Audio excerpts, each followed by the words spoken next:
What's up, fellow gamers? Phreak here. I am the design lead of Summoner's Rift Team's live pod, here to talk about patch 14.11, going live to a server near you, probably by the time you're watching this video. This is a meaningful patch. It is the first large-scale follow-up to the 14.10 seasonal update. Some random context around this one. Of course, we only have limited data. It is hard for us to track every single champion, every single build, so there's almost certainly going to be some champs that will need some follow-up. There's going to be some that we overshoot, some that we undershoot. We are not done tuning systems around, but in some cases we wanted to collect more data to see what items people were actually settling on and what was going to be good and whatnot. So there's going to be follow-up down the line. One other thing to bring up is that because the seasonal folks pitched in to do some of the balance changes here, I have less context than usual around what all the exact choices were, though I had a very strong hand in what we chose to change here. Of course, other people had input as well. In terms of individual decisions, I don't know as much because I, did a relatively smaller portion of the changes themselves, right? Anyway, let's go into it. Let's talk about patch 14.11 itself. Yeah, several champion buffs, several champion nerfs, a lot of systems changes. Let's get into it. Want to call out that we did a micro patch in the first week of patch 14.10. So for example, we saw Draven's ban rate skyrocket because he was way, way better as of 14.10, and then we micropatch nerfed him, and he was weaker than he was in 14.9, and his ban rate went nowhere. I think it was valuable to reiterate that there was a mid-patch update here. Of course, we weren't able to publish the micro-patch notes for a while due to the back end of the server being down, or back end of our website being down for a while. So kind of fortunate timing there, but anyway, reiterating that we did, in fact, do a micro-patch earlier on. Bunch of stuff going on. Let's first talk about systems changes. So this is basically a look at undoing some trying to make there be fewer lane swaps in pro play. So the top and outer turret damage reduction for the first 5 minutes is being increased. Basically, the amount of damage it's going to take is halved, and then the total reward for getting first turret itself has been increased to the value of actually a champion kill. I think this has been probably too weak for a long time. Certainly, we already have a pretty good amount of snowballing in the game, so we don't really need to make the game snowball even harder. But in terms of this being worthy and valuable and worth kind of making sacrifices for, I think this could go meaningfully higher. It could probably even go higher than this, but this is basically a way to say that, hey, if you are going to lane swap away, you're going to lose something pretty valuable long term. You're going to be set up for losing some extra money down the line. This should at least tap people away from lane swapping as much. I don't mind if it exists some, but I think it should be rare and not in half of games. Okay, so we are going into individual champion changes now. The system changes. There aren't really huge ones in this patch. The primary one is that we are nerfing both Collector and Infinity Edge. Collector is losing 3 lethality, i.e. is losing 10 crit damage. These obviously matter. They are going to affect Caitlyn to some degree. That said, I think, in my opinion, Caitlyn is overpowered even accounting for those item changes. That might be incorrect, but that is the read I have right now. Regardless, this is a reshape to Caitlyn. Expectation is that this will still be win rate negative of the champion, but it's going to be much less negative than I think people initially thought. So first of all, Caitlyn's going to scale 5% better with attack speed than she has before. This means her Zerk that she buys every single game are always going to be better. Her attack speed stat shard that she gets every game is going to be 5% better. And if she runs Legend of Alacrity, which she does about 15% of the time, that's also going to be 5% better. If she goes RFC, it's going to be better, etc., etc. So some minor improvements here. If there's a Lulu with an Ardent Sensor, right, that's also 5% better. That's the math here, is that the amount that she scales with AS is 5% stronger. That's the way the math works out here. That said, there is also a 0 to 40 bonus AD ratio nerf on W. So if someone hits the W, you can auto them for this flat bonus damage, this bonus AD ratio, your total attack damage plus maybe critting because you get an auto attack on them, and your headshot damage, which is guaranteed every single time. That is a lot, right? There is a lot of damage that is not in this tooltip that is guaranteed by hitting the trap. This damage could be 0 and it wouldn't be nearly cutting half the damage off the ability, but also there is a 0.2 bonus AD ratio nerf on R. So burst damage down on R, burst damage down on W, and hey, 5% better attack speed scaling. Again, this is going to be a nerf for the champion, but let's talk about the math. Quick flashbang warning here. Not too bad. So this is really what this is tracking is attacks per second for Caitlyn. The reason I'm including AD and stuff is because she has like a Yuntal build where she goes Collector, i.e. LDR Yuntal, and she's got an RFC build where it's Collector, i.e. RFC LDR. And so accounting for the fact that, hey, more attack speed growth or more attack speed ratio makes attack speed builds better, you can see the RFC builds are gaining a little bit more than non-RFC builds are by, a small degree, but it means that just by changing her ratio, just with the champion having very, very few AS purchases, like this is a build where she buys no bespoke attack speed, and she still gets like 1.5 to 2% more attacks than before. That is not a ton, but it is something. As an example here, if we were to give a champion blanket 2% more attacks per second, that would be about 1% win rate. So this is like 0.5% roughly of win rate worth of like AS ratio, maybe a bit more if you're going to do RFC builds more often. Again, not a huge change, but it is some power positive. Not nothing, but not huge. Okay. Let's talk about the damage coming out of W. So this is using Yuntal builds. So this is full AD stacked builds, like most pessimistic version of the nerf possible. Here is a full AD stack Caitlyn. The damage that comes out of W plus auto attack, and this is using the expected value of a crit. And I think right around here, this would be the Infinity Edge spike coming in and giving you now 40% crit damage as a result of the action here. And what it ends up being is about 6% less damage to your W autos once you are at like rank 3 of the ability. Obviously levels 1 through 7 there's no change at all, but ultimately, yeah, your trap autos are doing about 6% less damage, once you're sort of well into, 2 items plus. And at that point in time, your regular autos are happening about 2% more often. So you have to sort of do your own math on like, is my damage coming from chain autos or only traps, and at what ratio? One thing I want to point out here, by the way, is this is not her actual DPS. This is just her total AD times her attacks per second. We're not counting crits. We're not counting headshots. We're not counting anything else here. So this is not her actual DPS is going up by 10. And then we have to make up for that with, 80 damage off of every trap that people trigger.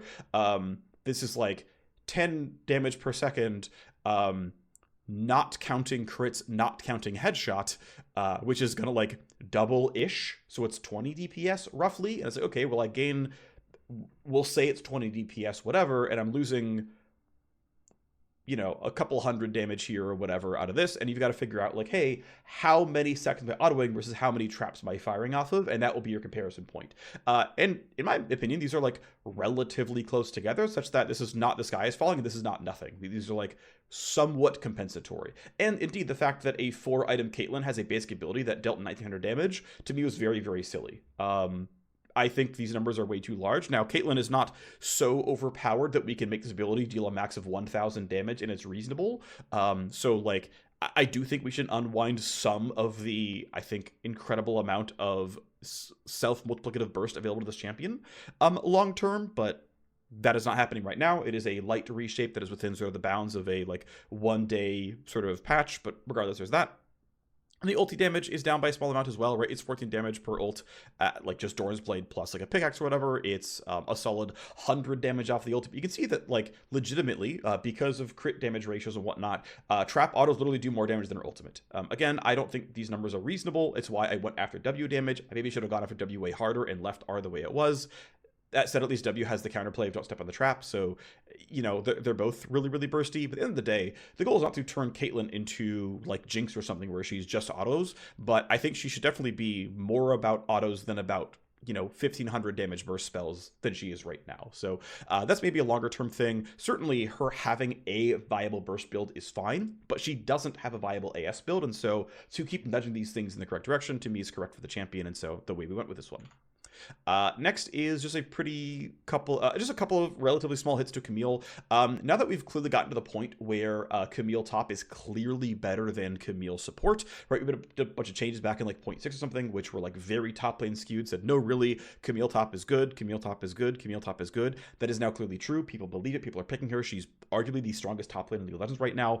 We can now walk this back now that players are like, she's not been stolen by support. She is a good top laner. Great. We can now unwind a lot of these top lane specific buffs. Like if Camille's a 50% win rate or 49% win rate support, I think that is very reasonable. Here's an alt build. Here's an alternative role to play fighter Camille as a support. She's a lane bully and like she's fun. I've played her. She's enjoyable. Played against her. She's clearly very damaging, but like you can play around her. You can do stuff, right? she's overpowered as top laner, so hey, let's strip back. Generally speaking, top lane skewed nerfs. So a couple things here. One is just the kiting speed of Q got too fast ultimately. This was very much a top lane thing. It gets to go back down. That's totally fine. We get to walk some of this down. The other one is the damage on hit on R. I think, generally speaking, this is a way to very lightly do a solo Q skewed nerf. Generally speaking, from what I can see in pro play, Camille R is a lot more about coordinated lockdown. Also, by keeping the max health damage stuff and the true damage conversion on Q and whatnot all the same, we are slightly taking down damage of her squishy killing relative to her tank killing. Not that Camille needs to be an anti-tank in particular, but she's already plenty lethal against squishies, and so I chose some levers that were very, very lightly squishy skewed by, here's some flat damage that, deals magic damage that, squishy champs aren't ever going to build MR, whereas tank is much more likely to. These are all very, very light touches, but again, it's just like, here's a win rate target, here's some things that'll get us pretty close to the win rate target, with the understanding that, like, hey, it's lightly anti-squishy and lightly anti-top lane because she's got a ton of room here, so here you go. Nothing too menacing here, but those are the changes. On to Corki. These are all just from micro patch. Right now, to be clear, I think Corki is probably overpowered. I think we should nerf him, particularly for high elo lane bullying. That said, when we were both doing the research for the patch, and even by the time the patch locked, the E-Max lethality build had not taken off yet for Corki. Pretty much 2 days after the patch locked, it took off, and the pick rate of mid Corki literally tripled. The pick rate of bot lane Corki jumped a little bit more, but it already jumped from it existing in the first place. He is OP. The ban rate indicates that he's a little bit too strong. So we will almost certainly do something for Corki in 0.12, but that's just not happening this patch. Regardless, these are all in the micro patch. We buffed some gold scaling on the E. We buffed some rank up damage on the Q. We buffed some gold scaling on the R. His late game was a little bit too limp, and we'll probably take down some of his laning phase a little bit, but again, the goal is still to make him primarily a lane bully, which means he'll tend to eat ban rate in the way that we usually see champs like Draven, Kalista eat ban rate relative to their win rate. That's fine. That's an expected result. Samira does this too for similar reasons. She's very lethal in lane. This existing and him having a ban rate is not necessarily a problem, but we just got to make sure he's tuned correctly and has an appropriate ban rate for his level of power and all this stuff, and that will take a little bit of time down the line. Going on to Draven. So Draven was micropatch nerfed. We took away the 5 damage on Q that he got in the MSI patch buff. And we also took away a bunch of gold from Adoration. Generally speaking, though, he got put into far too weak of a place once this happened. That said, his win rate is not as bad as you might think. His power is not as bad as his win rate might indicate, because Bloodthirster First is really, really good for this champion. He actually really wants the BT shield. He wants the stack of 80 flat AD. All these things are really valuable for him. And so BT First Draven is actually in an okay spot, but it's not quite there. So basically trying to unwind things that tended to feel bad for Draven. Also looking at historic data for this stuff, these levers will tend to be a little bit low elo skewed, and so this might have the chance of flattening out his MR skew, which is generally a pretty reasonable thing to do when it's free and you're not like breaking down promises of the champion. So generally speaking, it's going to feel less bad to die. You're going to feel better about getting your individual kills. I'm still pretty keen in the gold per adoration nerf, which we put in the micro patch, remaining, which is still the case here. So his maximal cash out is never going to be quite so big, but if he's in a lot of scrappy combats, it's going to punish him less and he's going to get rewarded a bit more. It's very, very hard to know the win rate magnitude of these changes. I mean, this nerf by itself was worth like 4% win rate, which was kind of wild to me, but that ended up being the result. So this, just getting another 15 damage per kill here is actually relatively meaningful, as well as, losing 25% less stacks on death can also be very meaningful as well if you hadn't cashed out before. So it's possible that we wildly overswing the other direction by softening this. I don't believe it to be true, but it is certainly a possibility here. We move on to Gangplank. So Gangplank is a champion who is not as bad as his win rate might indicate, especially in lower MMRs. Thankfully, in higher elos, Gangplank players have very strongly all moved over to Infinity Edge. Trinity Force, and then there's various like Trinity Force Collector, Trinity Force ER, and Trinity Force IE builds. It looks like Trinity Force ER and Trinity Force IE are his best builds right now. Of course, we know IE is getting tapped down here. He's probably just never going to build Collector again. Collector's going to be too weak for him. It's not going to be his item. But ER is getting better, and again, as higher skilled players are picking Trinity Force, the Trinity Force first win rates on GP are not terribly bad. They're a little bit below what they should be. And again, he's getting nerfed because of IE nerfs in this patch, which, sometimes it's 2 or 3 items build. He's going to have the item here. But at the end of the day, GP is balanced, generally speaking, at a sub 50% win rate. He doesn't have Riven, Yasuo, Katarina levels of like percentage of players who are mains, while still being similarly hard. And so Gangplank in moderately high elos, like Emerald plus, Diamond plus, should probably be around 48, 49 at balanced. That is what most recent mastery data indicates. If the proportion of mains and novices moves around and all the novices leave and his win rate stops getting brought down by players who are bad at him, then the target changes, right? Like, don't get me wrong, it can totally change. But that's sort of what data indicates right now. If we're going to, start using mastery adjusted win rates a bit more often, which is the way we're going here on live. The other thing to talk about why it's these changes in particular is there were really, really effective changes back in 2022, which were forcing him to build crit so that he had to be very squishy to play the game out. And that had a very strong effect in per win rate getting him out of pro play. It was effective. Those levers were very, very good at doing that, and he basically got really different pro play at similar win rates, but had to build full crit one-shot. Knowing that that is a very effective lever, what I did here was choose to walk back some of those levers and say, well, yes, certainly his crit ratios are still there, and I would not mind unwinding those at some point in time if we need to, but considering he's already building Triforce for a slot, well, he's already building an item with 300 health on it, which means he's getting more durable. And here's an item that, because it doesn't rely on critting, the outputs can be other things like ulti cooldown and just overall durability and whatnot, right? Like, the more health you have, the more your missing health heal on W can be effective and whatnot. And so, like, hey, why don't we keep nudging him towards having a bruiser build again? Now, I'm not saying we're suddenly there and that Triforce Shojin is suddenly good now. I am not making that promise to you. I don't believe it to be true. But that said, hey, we have some room for low scope buffs. Go be more durable. Go feel supported wading into melee. Even if that melee is Infinity Edge and ER and hoping you crit half the time, but you're durable enough to actually go for auto attacks, that is at least an incremental improvement over only getting to play for barrel one shots. Again, these are relatively light touches. It's about 2% win rate worth of durability. But again, that is how much win rate budget we have. We chose to not go for a higher scope, like move more things around and find the version of the champion that makes sense. But it's like, well, we're here. Let's go in the correct direction and open up this possibility a little bit more. We do have some math here. This is Gangplank, assuming you have your Doran's Blade and the most typical rune page. Here is his total health before and after. This is not counting things like Trinity Force coming in. And then here is how much physical damage you can take before dying, before and after. And again, a pretty meaningful increase here, right? You can take, 4 to 5% more physical damage before dying is a pretty meaningful increase in his physical damage durability. He can take, 1 to 4% more magic damage and tree damage before dying. Accounting for that stuff. Again, Triforce lowers that a little bit here because 300 health cares about your 30 health buff a little bit less, but yeah, he is a meaningful amount more durable, and that should matter some. Next, we talk about Gnar. Gnar is doing a little bit weaker than he needs to right now, and so some very simple changes. Here's some attack damage in Mini Gnar. Here's some boomerang damage in Mini Gnar. Again, I don't have the full context on exactly what numbers were chosen, but we wanted to give him a little bit of extra power, and so we said, hey, I believe from what I understand was giving power to Mini Gnar specifically because we chose to give these buffs in a slightly solo queue skewed manner, right? If pro players and elite players are better at playing around Mega Gnar transformations and using those cooldowns to the full effect, whereas people who aren't as good at Gnar are just like, well, I'm in Mini Gnar sometimes, and so I just like fight and whatever. I believe that was why Mini Gnar was chosen as generally the vector. Why it was damage, I don't know in particular here, but it is going to give some damage to a form that Gnar is spending quite a bit of time in. So here is Mini Gnar's base AD accounting for Dorans and runes, but not items. So hey, it's a moderate amount of attack damage here. Here's the amount of damage coming off of Q, accounting for Dorans and runes, but again, not accounting for other items as well. So in actual practice, longer term, it's going to be a little bit less powerful than this, but it's some more damage on autos, some more damage on Q. Okay, great. Hwei was one of the biggest winners of Blackfire Torch. He's doing really, really well. The item is incredible on him, and so his win rates are just far above what they should be for a champion with a pretty steep mastery curve. I think being anywhere close to 50% in low elo is probably way too high.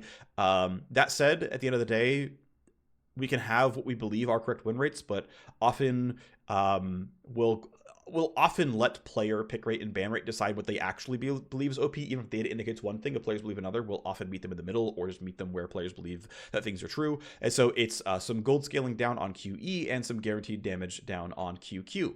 And so this is accounting for a relatively full build.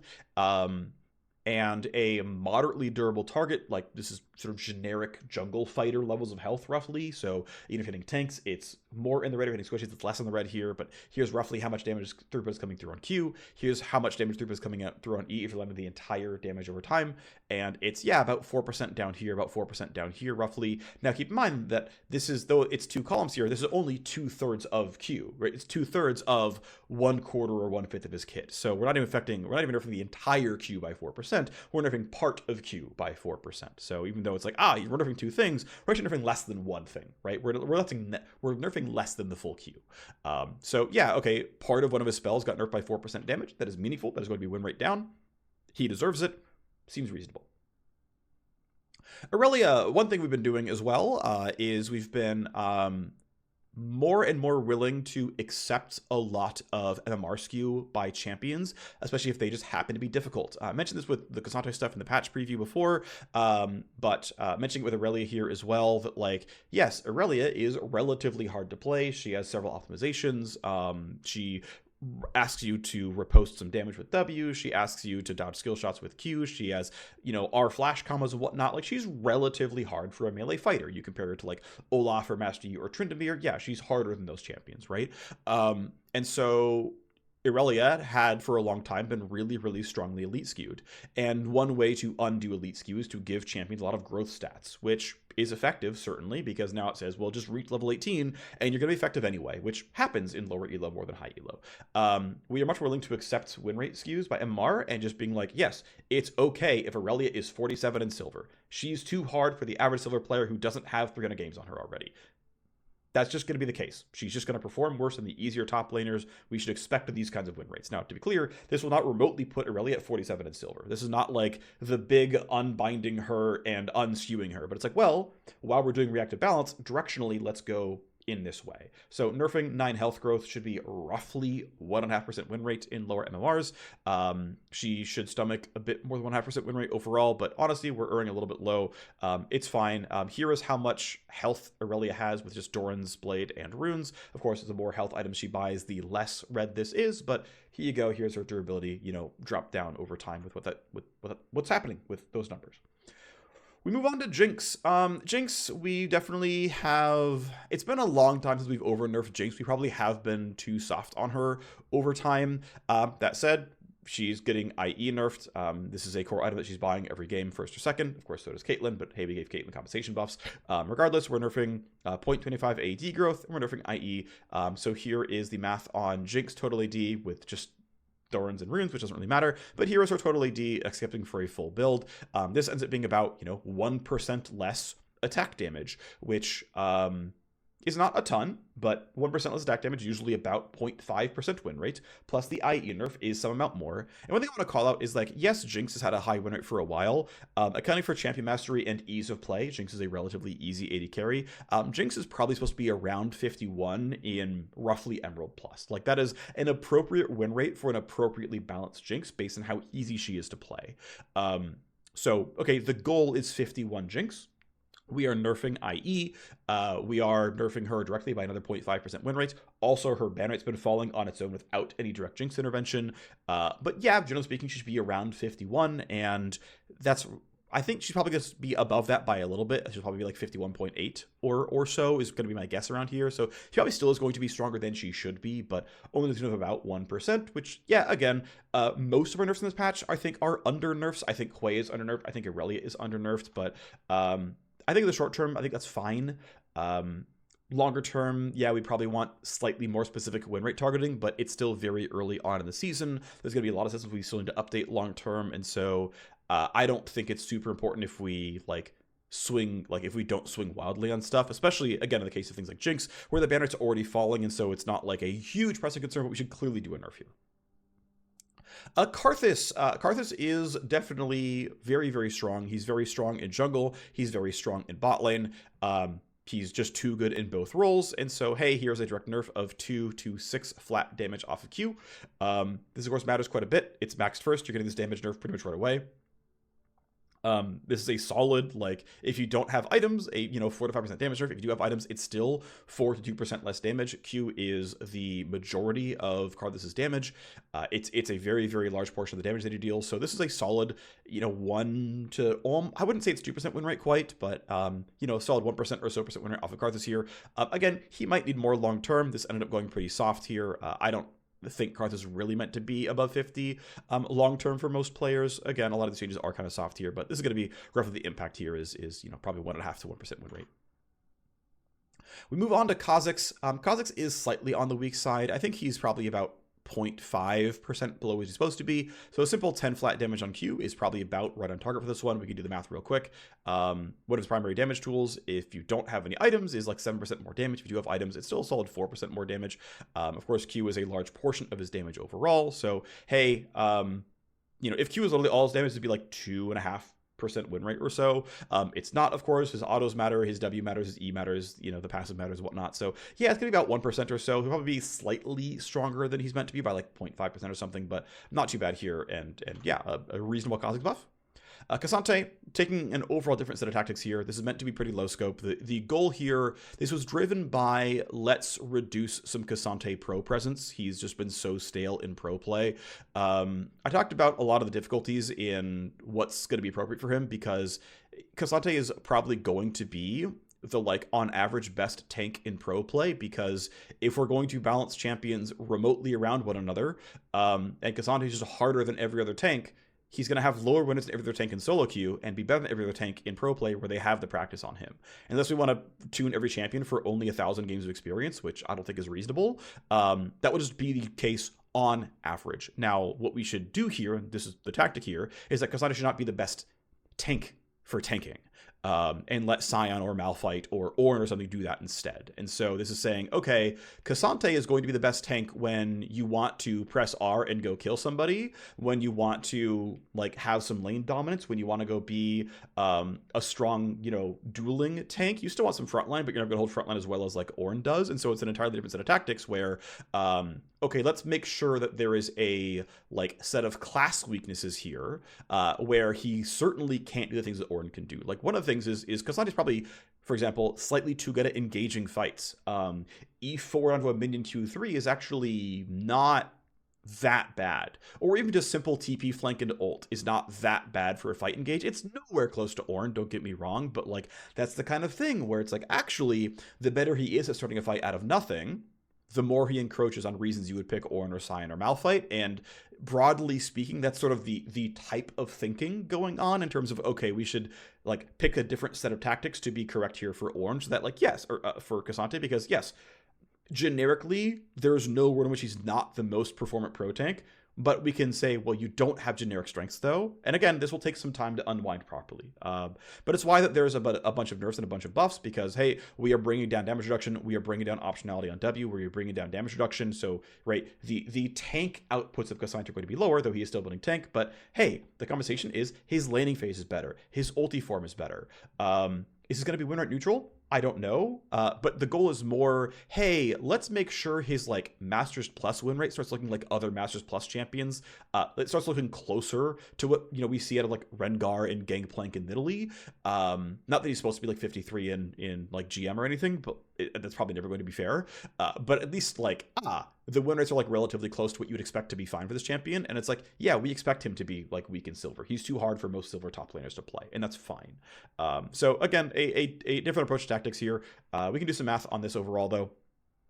Short duration damage reduction, I think the correct way to math it is just compared DR to DR, because what it ends up being is this amount of damage is blocked versus that amount of damage is blocked, as you can compare it apples to apples, versus a long duration damage reduction or permanent armor MR, where this is just how long you'll take to die as opposed to how much damage is blocked here. So the primary thing is that we have heavily weakened the tankiness of tank form to a very, very meaningful degree. The amount of damage this thing blocks is much, much lower. It's in some cases half as good as it used to be. And so its ability to say, I'm going to sit frontline, withstand a bunch of spells and just block them all is really meaningfully going down. This probably could have gone lower. it really could have, but this was just sort of a first touch here at let's lower some pro presence, let's kind of increase some weaknesses. The ulti form is much less nerfed. Like, even though you could argue that, taking 40% instead of taking 25% damage is a very meaningful nerf in terms of I'm not going to die, that's not what the spell really, really does. Also keep in mind that because the duration is going down, the max duration from 1.5 to 1, also the amount you could block is dropped by another 1/3 because you can't be in this form for as long. So you could potentially double dip and say it's down by half and then by another 1/3, and this ability is actually only doing, 33% of the damage block it used to be doing before, which is obviously a lot. You're cutting, one facet of the ability by 2/3 is very meaningful, of course. But the all-out form, again, is also inheriting the duration change. It is inheriting a lesser nerf in terms of what damage is actually blocking. It's honestly pretty small here. He's using the armor MR. Yes, the W in all-out form is meant to be a pretty strong parry. There's a world where this could be buffed long-term, and it's like, this is here to be a parry. Go time it well. We're going to make you even weaker during the R form. We're going to shred even more of your health or armor or MR or something, and we're going to really, really rely on you to be good. And guess what? That's going to nerf his silver win rate even more, because silver players are bad at using parries because their timings are just not as good. They're just not going to read the team fights as well. That's okay. It's going to be really good for the challenger top laners, right? And that's the direction broadly that we're going to be going patch over patch in the near future. That's at least the current thinking. This might change, but that is the way we're thinking. And so here's a lot of kind of changes. It's going to be win rate positive. I don't expect it to be, honestly, but this is what we're trying to do for the champion. Lulu, relatively simple buff here. Generally speaking, we think Lulu does more than enough for enabling hyper carries and shutting champions down, all these other things. So what is something we can pretty safely give Lulu? It's this. Lulu was a pretty core Shirley's user. We nerfed that item. We're happy with where it is right now. I wrote this context, initial here. And yeah, so here, have a better ulti, have more that's going on. Okay, whatever, not too much to talk about here. It's a simple Lulu buff. Okay, great. Master Yi. So again, mentioning the fact that we've been willing to undo a lot of MMR SKU stuff from before, we intentionally made a lot of changes to Yi to make him a much more highly skilled champion. And generally, broadly speaking, the way we're thinking about it now is instead, so like in vague terms, and every champ can be a case-by-case basis. So like, this is not a hard and fast rule by any means, but like vaguely using roughly Emerald plus or Diamond plus win rates as the inflection point for easy or hard champions like Master Yi. So it's like, if we get a version of Master Yi who's like really easy to play and really low elo skewed, Yi can be like 50% in like Plat or Emerald or low Diamond, and it's going to mean he's going to be like 53 or something in Silver, and he's going to be probably sub 50 in Challenger or something, and probably by a lot. In a world where we are willing to say that Master Yi is going to be easy to play. And so seeing 53% in Silver is like, yes, this is the expected win rate of this champion. And if he goes 54, we're not like about to nerf him. We're like, he's OP by 1%, not, oh shit, he's about to be a must nerf champion. That is, in broad strokes, the way we are reassessing our balance strategy going forward. This is the way we're leaning. Nothing's finalized yet, but it's the way we're going. And so Yi is an example of this, where it's like, yes, I expect Master Yi to gain substantially more win rate in low elo than in high elo, because he, for a long time, has had very, very depressed stats for a melee champion. Many like auto attackers can have like 4% AS growth. Many melee, especially melee auto attackers, can have like 4 or so attack damage growth. The like average armor growth of a champion period is like 4.5, and then melees who have inflated MR are usually more like 4.7, 4.8. The average health growth of a melee champion is much, much higher than this, right? It's like Master Yi has had very, very deflated stat growth to say that, you're going to be weaker in lower elo games where just games tend to go longer, and so stat growth tends to disproportionately make you better. It is a very effective tactic that we used on Sylas, that we used on Irelia, that we used on Master Yi to say, you're going to have very, very odd or atypical or sort of outlier level stat growth, because it will hit the win rate magnitudes in various skill brackets that we care about.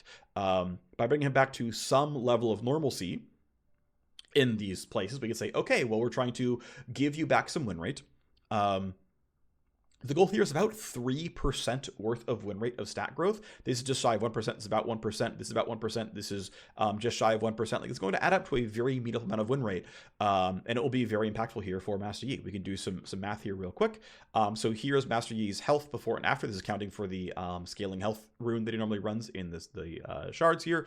This is now rolling in the armor growth we gave him as well. His physical damage durability before and after, right? Hey, in late game, team fights, he can take 7% more physical damage before dying. That is quite meaningful. We can also talk about his attack damage, attack speed. If we look at only stat shards, And of course he runs, Scorched Claw or whatever, so there's no like Doran's Blade here. His auto attack DPS is up to 10%. Of course, that's fake. We're not counting E. We're not counting items. So we go and count items as well. And to be fair, we're still undercounting somewhat here because we're not counting Kraken Slayers on hit. We're not counting Rage Blade multiplying the on hit. We're not counting Blade of the Rune King on hit. We're not counting Wit's End on hit. We're not counting critical strikes, although those would actually multiply in, so it wouldn't really matter here.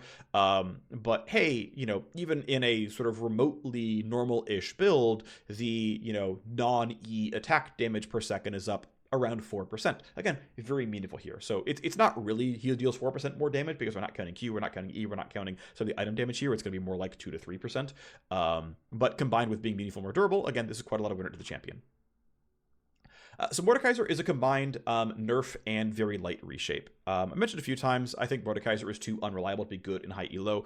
I would be happy to take on a project when we have time to probably bring up Mordekaiser's reliability to make him feel a bit better to play in high elo. I think Mordekaiser is broadly appealing enough, and he's not like, I don't think Mordekaiser is meant to be noob stopper champion in the way that Garen and Yi and like Sona or Misfortune are like. No, they're explicitly easy and like approachable, and they're going to be tuned around being very good for, low elo play, and they're going to have low observed win rates in high elo. I think that is reasonable. I think that is acceptable to have for some section of the roster to be explicitly for newer players or inexperienced players or people who are like new to a role and are like, well, I've started playing AD carry, I'm not good at AD carry yet. Well, here's Misfortune, here's Ashe, they're easy, go have fun. I think it is worth always having a meaningful roster champions that are like that. Maybe Mordekaiser is meant to be this. I'm not sure that's true, but it's possible that, like, actually, I'm sorry, Mord is meant to be one of the easy champions. And so he's meant to be low elo skewed, he's meant to be approachable, and it's meant to be that you beat him by getting good. I don't know for sure. My initial instinct is that that is not true for him, but maybe I'm wrong here. Regardless, Mordekaiser is far too good for like 98% of players, and then he's pretty bad in like D2+. Well, the 98% really outnumbers the 2%, right? So Mordekaiser is OP. Now that said, while we're here, I tried to do some nerfs that were disproportionately low elo skewed, as well as some buffs that would be, or at least like reshapes that would be at least a little bit high elo skewed. So one thing is the level scaling on the champion is going down by getting rid of 0 to 10 base damage on the passive. Now, this is very, very minor. A lot of damage comes from target max HP and comes from ability power. We'll do that in a second. Also, notice that Mordekaiser jungle used to be playable, used to have a play rate, and Mordekaiser top lane, this like won't affect Mordekaiser top lane at all, but it's like here is some free win rate to Mordekaiser jungle. Now, I don't think we get him all the way there for Mordekaiser jungle, but we can bring him back at least some, and we can try to nudge him back in toward viable. I think that'd be a nice thing to do, and so it's just kind of free while we're here. That wasn't an explicit goal. I like Mordekaiser jungle. I'd like to bring him back. The other change, though, is actually a reshape on Q damage. I think realistically, this doesn't necessarily need to have level scaling at all. And this can just be like, it's a strong Q rank up and there's like a good AP ratio. And it's like Singed where you just have to have enough AP to keep your damage going. Otherwise, you're like, okay, I build tank and I rely on passive, or I build AP and my bonks are good, right? Like, going either way, I think could be fine, but basically just taking down a lot of the level scaling, especially late game, and giving it a little bit earlier on. So here's the math on this one. Here is the Mordekaiser passive DPS on basically no build. Like, this would be basically if you're building full tank for some reason, but basically it's like, here's your Doran's, here's your runes, here's an example target, and you can see like, yeah, 10 flat damage off of level 18 is like, it's something, right? But it's like not that big of a deal. It's some damage down, don't get me wrong, but it's like, it's not that huge, right? And then it's like, we'll actually build ability power, and it's like, yeah, it's down like 5%. Like, doesn't matter. Yeah, it's damage, right? He's losing some damage. He's losing like 5% off his passive. This is not nothing, but it's not huge, right? It's 5% off of one of his two passives. The other passive, of course, being his autos deal more damage, and that didn't go anywhere, right? The other side of it, though, is Q damage. You notice that, like, this is not that bad of a nerf. Now, I want to be clear, the average silver game of League of Legends goes about this late. 29 minutes, about level 16. This is where the average silver game ends. The average, like, Masters Plus game ends around here, roughly. So, if you're a Masters Plus Mordekaiser, and your average game goes this long, which means some go shorter, and some go longer, it's like, this looks kinda neutral. Now, yes, your level 2 through 4 is absolutely weaker. There is no way around that. But your 5 through 11, which lasts a lot longer, and is where I would argue most summoning happens, is actually stronger. And so again, I'm not trying to say like I've literally buffed Mordekaiser in like D2 plus or Masters here, but like it is by no means a strict nerf. It's nowhere close to being a strict nerf here. But that said, the average silver game that goes this long, right, much more likely these things pay out, and much more likely, I mean, again, this is just a strict nerf no matter what, that these things pay out and are more meaningful as the level scaling goes down here. So that's the point here, right, is a light reshape to say, hey, yeah, just like, is there a way we can close the gap at least somewhat? It's actually worth noting, by the way, that Mordekaiser is one of the harder to play top laners. Like, he's not Riven or Fiora tier, don't get me wrong. But like, it's way steeper than Garen. It's steeper than Darius. Like, yeah, actually, this champion is one of the somewhat harder to play top laners because, like, turns out there's a lot of nuance in like using your ultimate correctly. W has like several timing tests and whatnot.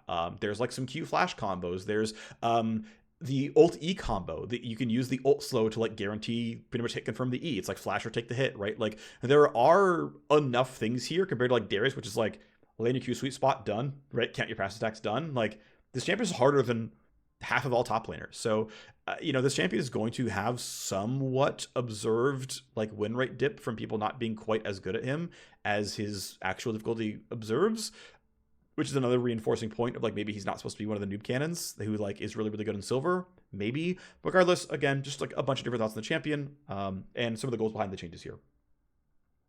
Nami, pretty simply, her win rate is already good, but Nami is supposed to have like Sona levels of win rate. Nami is actually quite easy. She is one of the most straightforward, flattest mastery curve supports in the game. She's supposed to be almost 52 or around 52 in moderately high elo. In again, like Emerald plus Diamond plus, she's supposed to be around 52 if she's like balanced.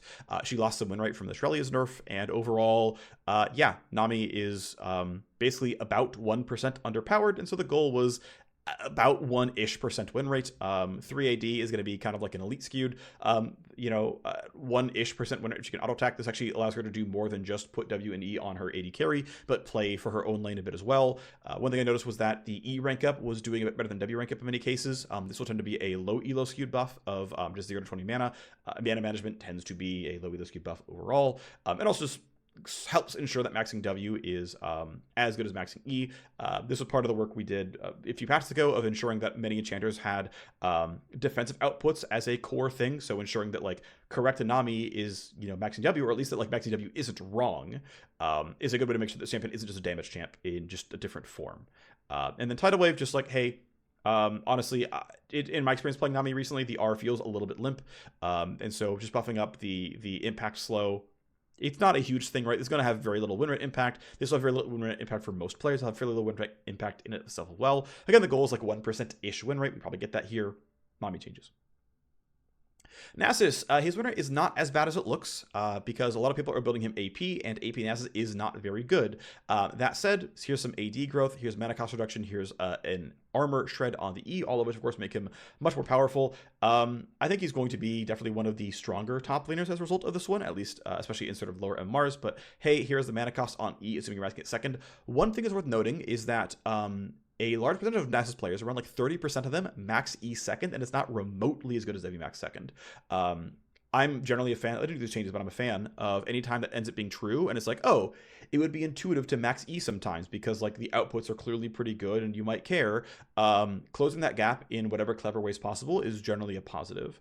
So closing the gap by making the E rank up only 10 mana instead of 15, overall, the lower armor they have, the more another 5% shred actually matters. That's the way math works out here. So going from 45 to 40 is actually more impactful than going from 40 to 45. That's just true in all cases. So technically, this is a subtle ranking up is better kind of buff here.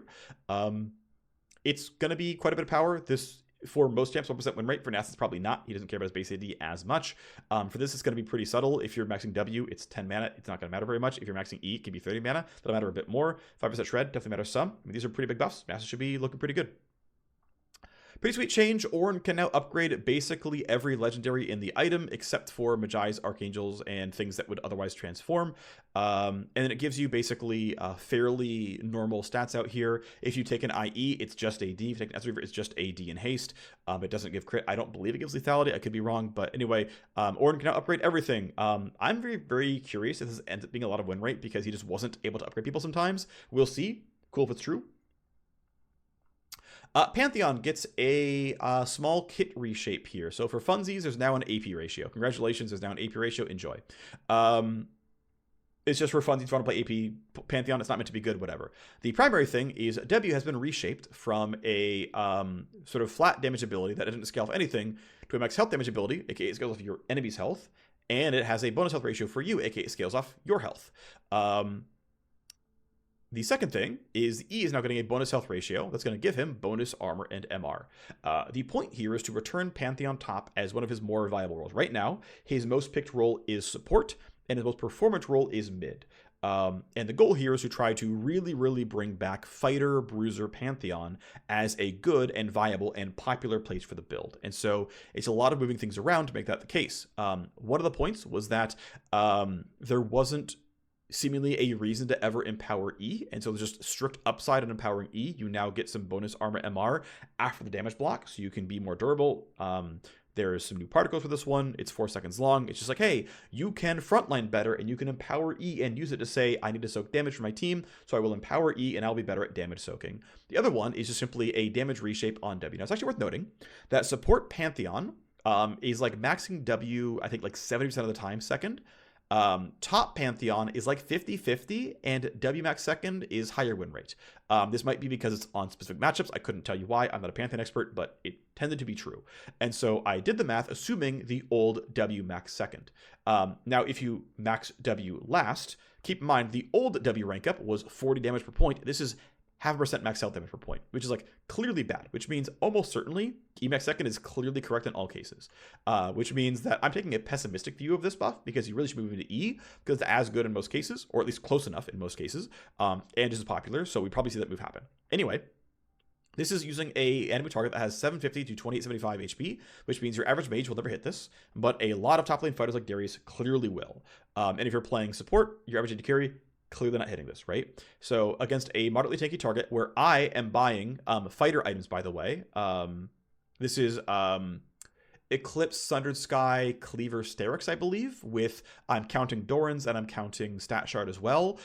It is a small early game nerf, but it is like clearly better for like the entire game. This is also, again, with like the like incorrect skill max of actually choosing max W when you shouldn't be. Like if this was still 60 damage for this long and we're still doing like, 130 damage, it's like clearly just like way, way, way in the green, right? So much, much, much more powerful.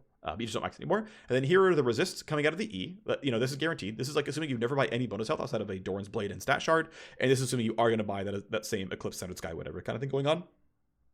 And you are going to Ruby Crystals at like a relative rate. You can see that you can get up to like, double the armor and MR coming out here. To where like, yeah, 44 armor and MR for 4 seconds is like pretty solid on extra durability. Should be very, very meaningful. Obviously, this is strictly powerful. This is neutral to powerful to negative based on who you're fighting.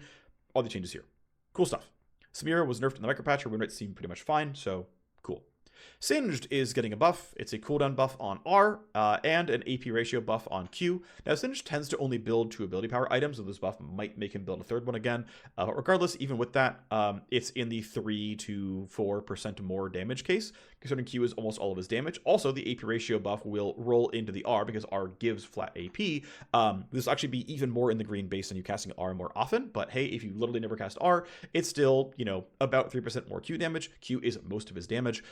This by itself should be about 1 and change, about 1.25% win rate, then some amount from the R as well, and, maybe close to 2%, 1.8%, something around here for Singed.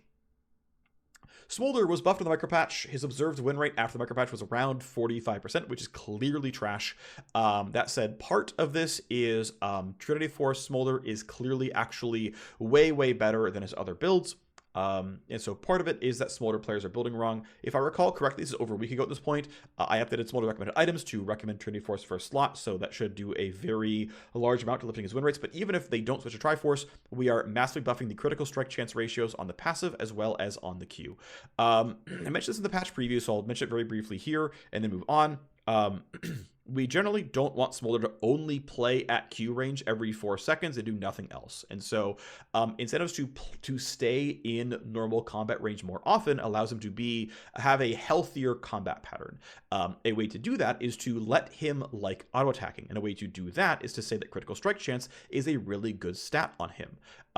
There are other things we could do. We could, for example, say that his burn this is not here. I don't know what this is. Like, we could say, like, hey, your 225 stack burn, you can apply it on auto attacks. And maybe the duration is shorter, or you can stack it, or I don't know. These are made up things. They're not the actual like solutions here, but it's like, hey, you now actually want to keep autoing because you can like increase your burn to some amount, or it's like so short duration that like you need to reapply it, so you need to auto attack. You only need to auto attack like once every like second and a half, but it's like more than you're able to queue, so you might as well auto attack, right? You might as well stay in range and do stuff. Generally speaking, that is the sort of space we want to be.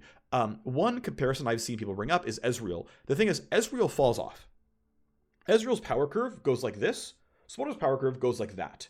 And so like Ezreal being non-interactive late game, he's just worse than Jinx. If Ezreal wants to not interact late game and never die, the Jinx just wins the game because he's not dealing as much damage as she is. So if you want to win the game, either be a lane bully and snowball, and then, you know, put the game on the clock and play and win, or go be more aggressive.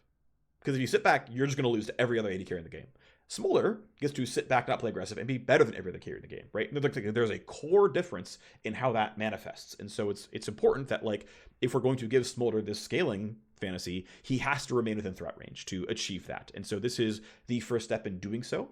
I don't think Smolder is going to be quite powerful enough, but we will revisit him again in point 12 if we have to, and keep moving in this correct direction and try to do things here. That is kind of the point of what's going on. He's got 3 more base AD. That's going to give him more A to Z over his lane, so he doesn't have to rely on scaling as much. It's also going to just straight up play into his Q damage and his auto damage. Is going to be better than before. Again, critical strike chance is now a much more valuable thing. So now instead of getting 4 with a 4 damage per stack, or sorry, 0.4 damage per stack with a 30% crit chance ratio, it's 0.4 damage per stack with a 75% crit chance ratio, right? It's like this. Basically, the passive is going to fully care about crit chance. Now, there's no crit damage multi. Okay, fine. Not really expecting him to build IE, and that's okay. Of course, we could do one where we care about crit damage. Then we do roll in IE, and he really wants IE, and he's going to do all that as well. That is totally possible here. Similar stuff here where the Q now fully scales with base crit chance, and so crit chance is a more useful set of stats instead of numbers, and so he's going to like RFC and LDR and all these things a little bit more above Shojin and Manamune and stuff. And speaking of Manamune, now that ER Rush is no longer good, now that it can no longer fix his mana pool at 2,800 mana, let's bring the Q down to Nasus levels of cost, not Misfortune levels of cost. Like, Misfortune Q has a real mana cost because Misfortune Q can be spammed as Harass and can be very annoying. Nasus Q is spammed because it's meant to be able to be spammed, and he's just meant to be allowed to last hit with Q forever. Like, Veigar gets to, like, buy a Lost Chapter. Ultimately, ER, at least in the current tuning, is not good on Smolder, but with the crit chance buffs and ER getting buffed again in this patch, maybe it gets a bit closer here, but assuming that ER is not going to be good enough on him, let's just make the cost cheap to let him stack and play this game, and so this should all matter some for the champion. Taliyah is definitely OP. I think she's probably supposed to be sub 50% win rate for most players. She is a moderately hard mage and typically not deeply mained, so we're probably supposed to see somewhat lower win rates here. Honestly, we probably could have nerfed Taliyah much earlier on in the year, back when she was a big pro mainstay, but I was reasonably happy with the pro mid meta, and so we didn't do very much here. But yeah, we could have chosen to say that, Taliyah is technically OP in solo queue, and she's a popular pro pick, so we can knock her down a peg, but that has weird knock-on effects. Ultimately, yeah, she's OP now. She's doing really well with Blackfire Torch, and so it's a nerf of 4 to 2 damage per rock.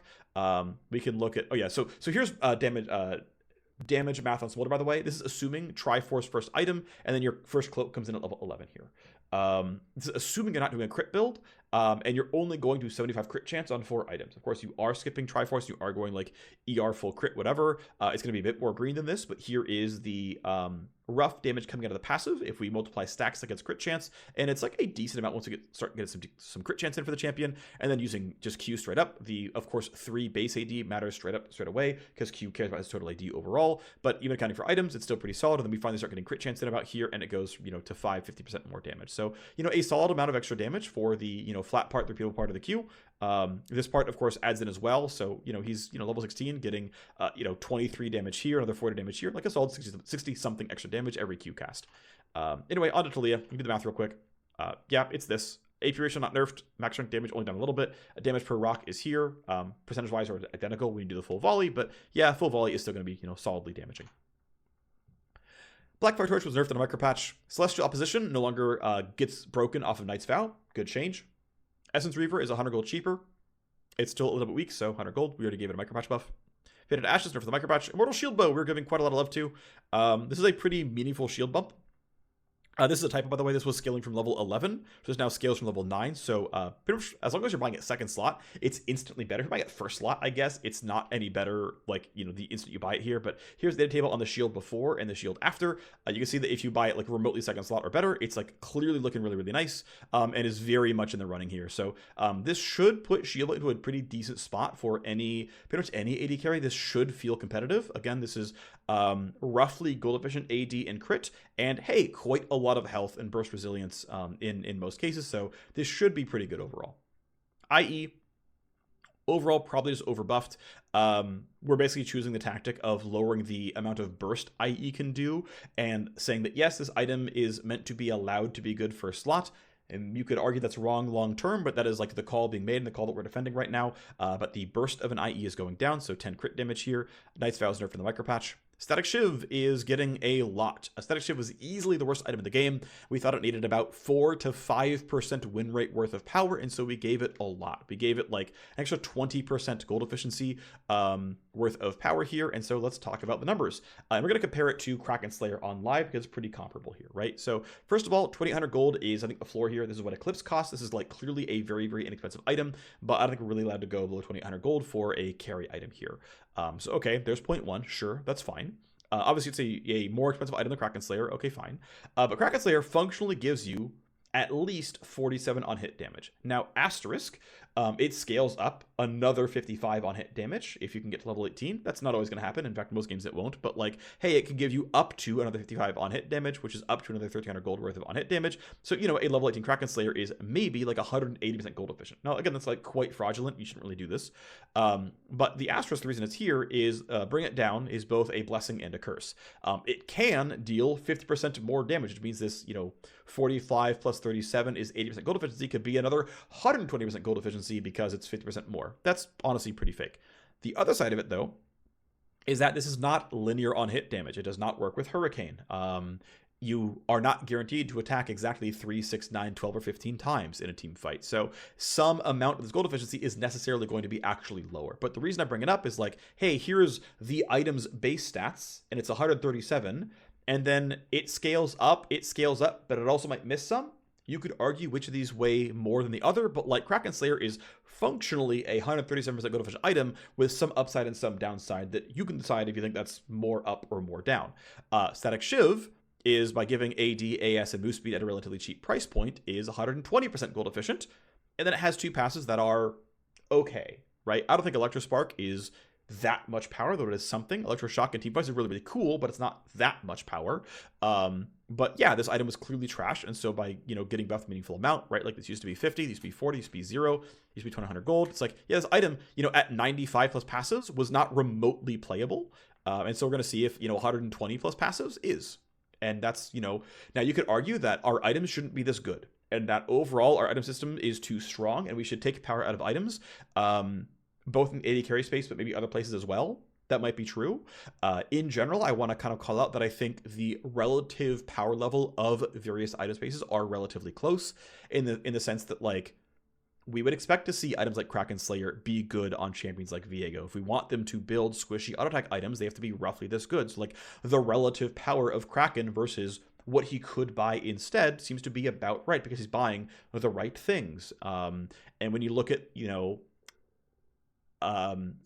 what is Jinx building or Silver building or whatever, it's like, do we want non-crit items like Kraken Slayer to be competitive with ER Collector? Well, right now, Kraken is not remotely as good as ER Collector or IE Rush on pretty much any conventional crit marksman. So, okay, it's not good enough for crit marksman. It is good enough for auto hackers who don't rely on crit to do everything.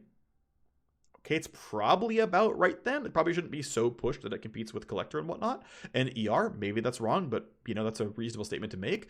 And so it's like, well, really, the entire system is probably got to all move together. Because you can do pairwise for, like, everything down the line, right? It's like, if Storm Surge is so good that it's also correct on Orianna, it's overtuned. If it's so good that it's correct on, like, Echo second item and Diana second item, then it's probably about right here, and Akali and whatnot, right? So it's like, you have to declare users here and then decide if you're actually doing the right thing. So I think broadly speaking, items are in the right place relative to one another, but hey, maybe the item system overall is too powerful. That is a reasonable statement. And maybe it should go down, but for now, hey, this is where items are, this is how they're tuned. Serrated Dirk, now that it became an official stat, lethality became an official stat. I mean, there was a reason Serrated Dirk had a unique passive attached to it, so that you functionally couldn't stack them. And it was like a trap to buy 2 Dirks, you know, before anyway, because why the hell would you spend another 300 gold on 0 stats, right? Like, it was clearly wrong to do so. And so now that lethality became a stat and the item became stackable, we made the item not stackable anymore. Zeal, this is in the micro patch. It didn't need to get buffed last patch, so it's going back down. But again, this has been live for a while. Cut down, yeah, it turns out it's just not quite as strong as the other runes. So a quick inspection showed that it was not doing as well as Coup de Grace. So a light buff here where it's on another 1/6 of the time should be pretty meaningful. Absorb Life data indicated it was not performing as well as the other runes in the row. So a very light increased amount of healing it gives, skewed towards late game, but you know, even at level 2, this will be a buff. It's not linear here. So overall, that is the patch. We come in just under an hour. Thanks for watching, everyone. See you next time. Bye-bye.